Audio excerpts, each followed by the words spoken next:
Venta de niños, la depravación capitalista expresada a través del mercado. El martes 12 de enero de 2010 ocurrió un hecho catastrófico. El pueblo de Haití fue víctima de un devastador terremoto. Los datos iniciales indicaban que el mismo había alcanzado más de 7 grados en la escala de Richter. Las fuentes internacionales anunciaban cifras escalofriantes de muertos y heridos.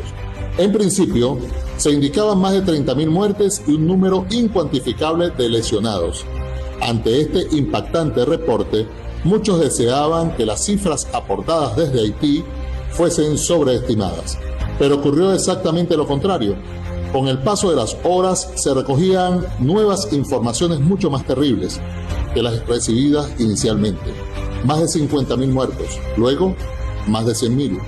Al transcurrir los días, las cifras oficiales daban cuenta de más de 200.000 fallecidos y un número similar de heridos, muchos de ellos graves. Las precarias condiciones sanitarias existentes en la isla terminaron por incidir en el aumento considerable de víctimas. Los decesos se multiplicaban por diversas causas: heridas maltratadas, hambre, falta de agua, esto sin contar los asesinatos cometidos por la tropa de invasión norteamericana presente en la zona de desastre, quienes realizaron prácticas de tiro, utilizando como objetivo a haitianos que desesperadamente buscaban algo que comer. Todo esto fue ampliamente difundido por los medios de comunicación internacional. No hubo un rincón del mundo que no expresara sus condolencias. Claro está, no todas estas expresiones de solidaridad eran honestas. Mientras una gran cantidad de sobrevivientes se debatían entre la vida y la muerte, abriéndose paso entre los escombros de una demolida Haití, otros maquinaban cómo sacar provecho a expensas del sufrimiento de este empobrecido pueblo. En medio de la conmoción mundial, cuando la mayoría de la humanidad pensaba que se estaba produciendo todo un despliegue humanitario para socorrer a Haití, ocurrió una noticia estremecedora.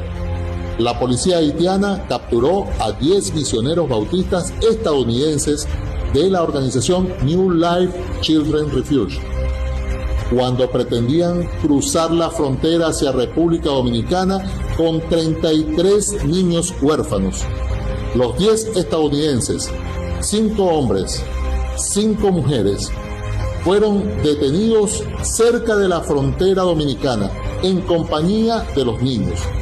El ministro de Asuntos Sociales y Trabajo lo calificó de la siguiente manera: esto es un robo, no es una adopción.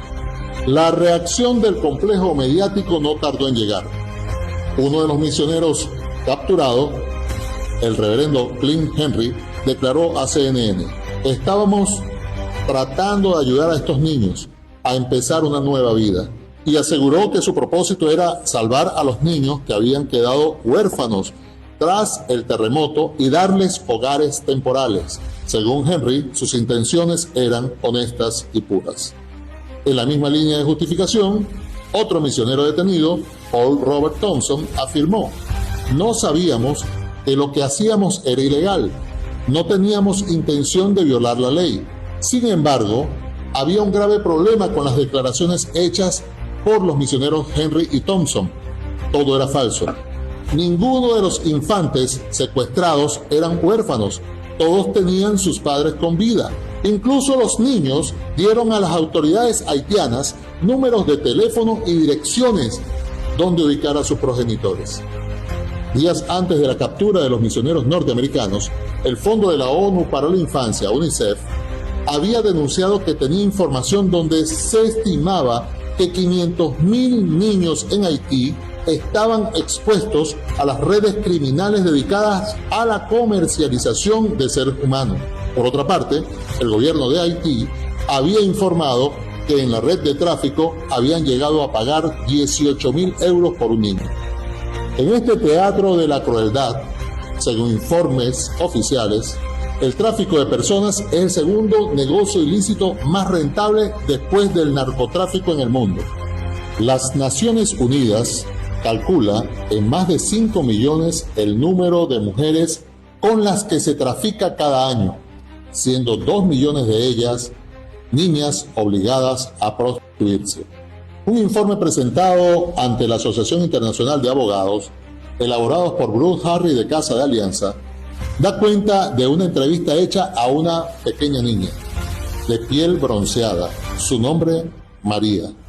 Harris resumió su entrevista de la siguiente manera: se sentó ahí con los ojos vacíos y la mirada fija, para contestar nuestras preguntas sobre su reciente pasado.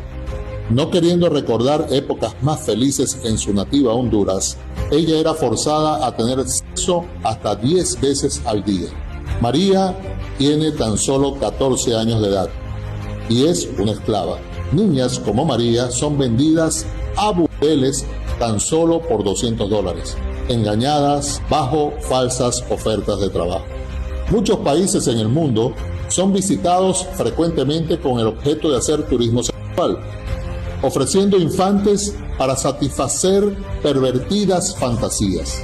Casos como el de María se reportan con una frecuencia asombrosa en todo el planeta, incluso en situaciones más tenebrosas, llegando en algunas ocasiones a extremos aterradores. Sociedad de consumo, máxima ganancia, libre mercado, plusvalía, Estado burgués, clase dominante, proletariado y muchos otros conceptos son empleados constantemente con el objeto de explicar en términos ideológicos o filosóficos el por qué el sistema capitalista representa una concepción del mundo contraria a la esencia misma del ser humano.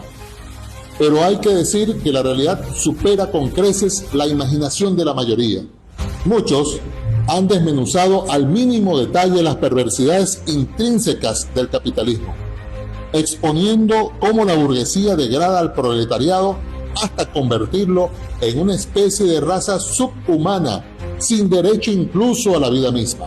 Este planteamiento expuesto teóricamente puede resultar para muchos algo abstracto. Sin embargo, cuando vemos en la práctica lo que esta afirmación significa, termina por mostrarnos una realidad por demás espantosa.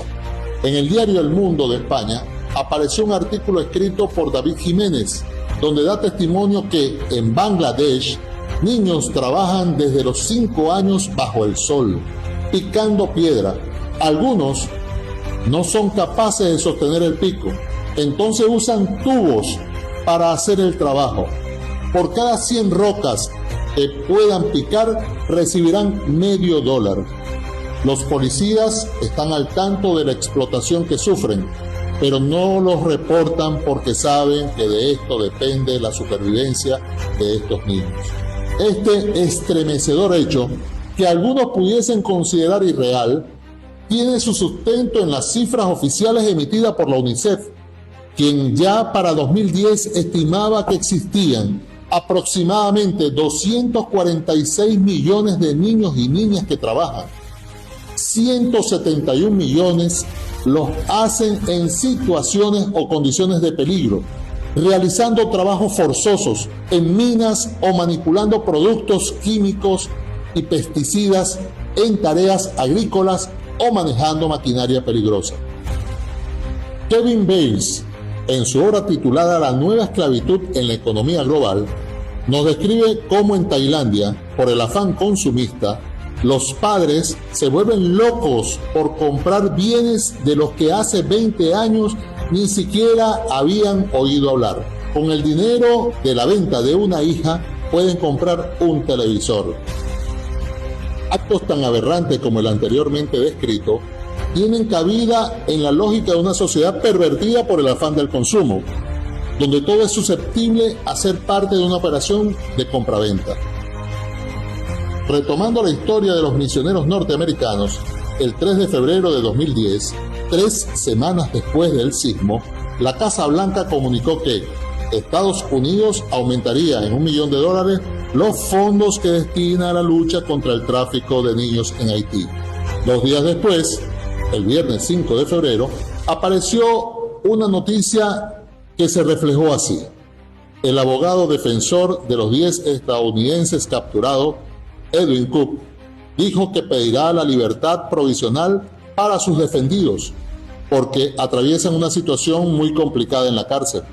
Están durmiendo en el suelo, no comen bien, les ha picado mosquitos, tienen los pies hinchados. Además, agregó, no están acostumbrados a la comida que se ofrece a los detenidos. El jueves 11 de febrero, 30 días después del terremoto, apareció una declaración del juez Bernard Senville, quien llevaba el caso de los 10 misioneros. Acabo de firmar la petición para la liberación de los 10 estadounidenses que habían sido solicitados por sus abogados y la he enviado a la oficina del fiscal. Senville dijo al salir de la corte, los estadounidenses actuaron con el corazón, no tenían intención de violar la ley haitiana. Como era de esperarse, el fallo recorrió la isla como una noticia que nadie quería escuchar, pero que todos sabían que iba a ocurrir. En ese mismo instante, hombres y mujeres que habían arrebatado a esos niños regresaban a sus labores exonerados de toda culpa, mientras el diabólico negocio que los llevó hasta Haití se fortalecía aún más. Detrás de esa puerta que el juez abrió para ellos, miles de niños permanecen atrapados en el comercio de las almas, donde la compasión es una palabra hueca y la inocencia una mercancía. De esos millones de infantes prisioneros en el mercado de la trata de personas, una minoría será vendida para adopciones ilegales y solo unos pocos tendrán la fortuna de recibir amor y una vida digna. Otros serán vendidos como servidumbre, destinados a un ciclo interminable de trabajo sin descanso ni derechos. Para muchos, el destino será aún más brutal. Serán arrastrados a la prostitución, esclavizados en cuerpos demasiado jóvenes para soportar semejante abuso. Si lo anterior no fuese suficiente, la mayoría será sometido a trabajos forzados, sus vidas consumidas hasta quedar deshechas, y un número incalculable de ellos no tendrá siquiera el consuelo de la vida. Sus órganos serán extraídos, embalados en fríos envases y vendidos al mejor postor, como si sus cuerpos fueran piezas de un rebaño destinado al consumo de los más poderosos. Reflexión final. Al igual que en los primeros días, cuando la luz fue separada de la oscuridad, nos toca ahora discernir y actuar. Que quienes aún creen en la dignidad se levanten contra la maldad. Que la compasión renazca y nos devuelva la conciencia de que toda vida es sagrada. Porque solo si resistimos la barbarie y elegimos el bien, podremos reconstruir un mundo en el que la inocencia no sea presa de los fuertes y donde la justicia alumbre cada rincón. Necesario es vencer. Consejo Político Nacional Mira, diciembre 2024.